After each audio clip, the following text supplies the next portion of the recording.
Wolverines, welcome to another episode of the Walker News Network. I'm your host, Jason Hebert, here with my co-host, the Ashton Pass.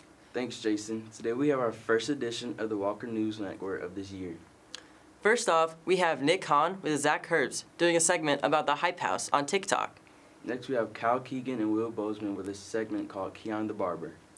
After that, we have three seniors, Klaus, Will, and Graham, that have created a podcast about recent events called The Three Musketeers.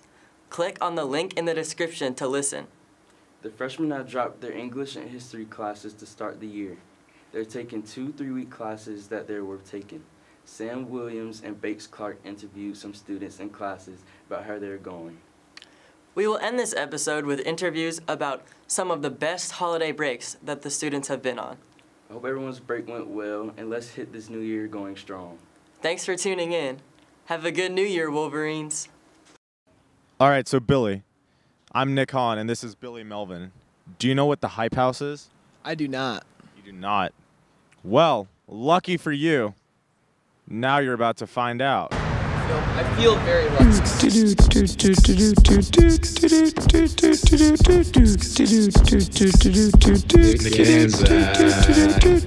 What is the Hype House, you may be wondering?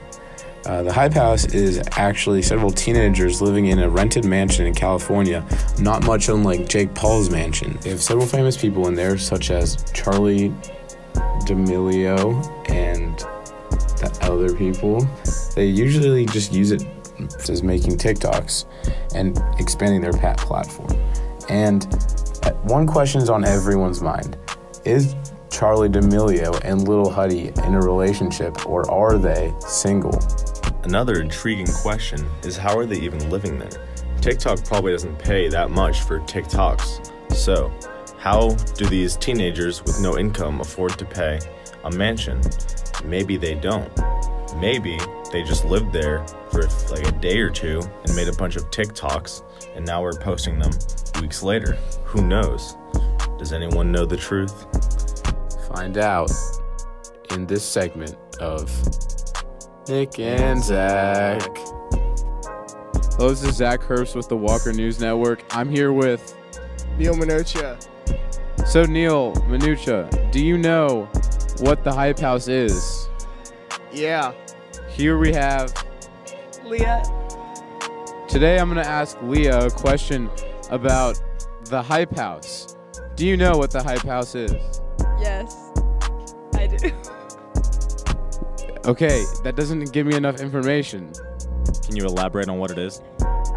It's where like a bunch of random TikTok children are living together and with no parents.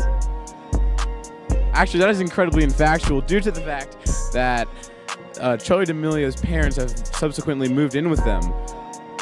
But what is your opinion on the romance between Lil Huddy and Charlie? They're definitely dating, and that's fine. I just wish that they would actually admit it, but I don't really care. So. Like no one actually cares. Yeah. Well, that was kind of rude. Back to you.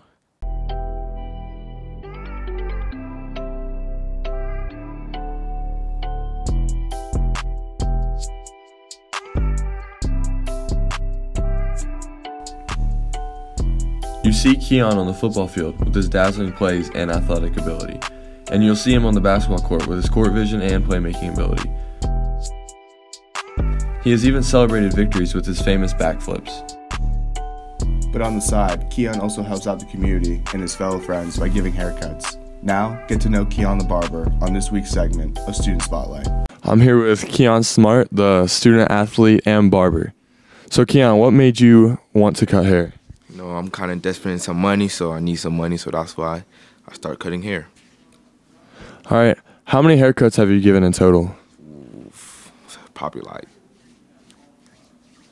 100, something like that, around that number. 100? Yeah. What are some of your favorite cuts or techniques? I usually cut like 10 fades and mostly 10 fades and lineups. Lineups be crispy, you know. How much do you normally charge for a haircut? I charge $10. $10? Whose hair has been the hardest to cut for you, and why? Omar Cooper's, most definitely. He always complains the most about his haircut. like the most. Yeah. It has to be perfect. Yes, it has to be perfect. So I'm here with Omar Cooper, one of Keon's people who gets his haircuts from. So I was wondering, Keon said, word for word, that you like to complain during the haircut and that you're the worst, the hardest person he's ever had to give a haircut to because of that. Do you what's your thoughts on that accusation?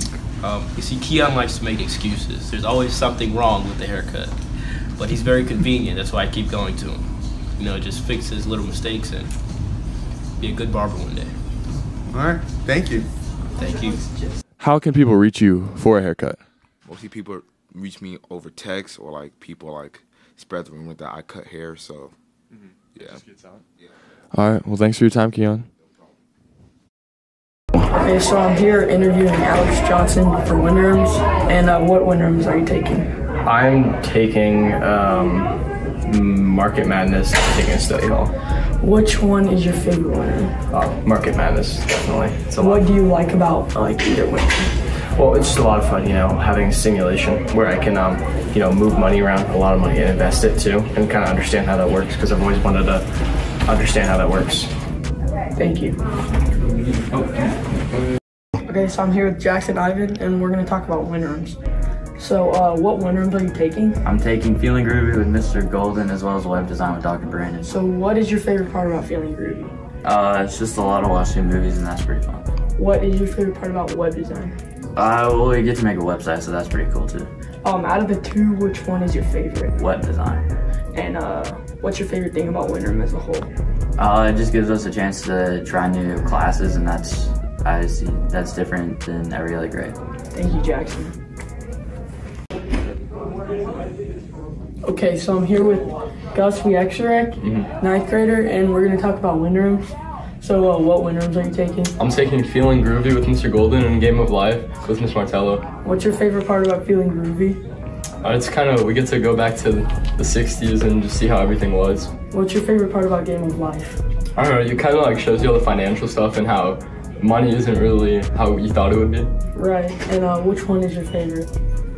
I don't know, I think Game of Life was cool because we got to see how even though you make this much, the taxes and everything are just deducts and it changes everything. Right, so what's your favorite part about Windroom as a whole?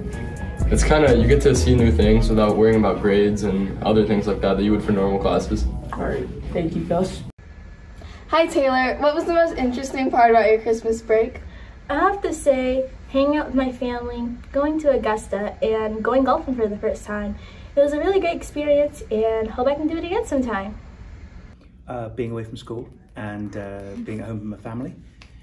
Lots of spare time to walk the dog and go out and do what I wanted to do. I went to my grandma's house. She was in Illinois. I babysat and played golf. Over break, I spent time with my family and I was with friends. Gotta go, gym class. I got a dirt bike for Christmas and I rode it a lot. I went to Cozumel, Mexico, Jamaica, and Haiti, and I think my favorite thing that I did on that trip was I went on the world's longest zip line ever over water.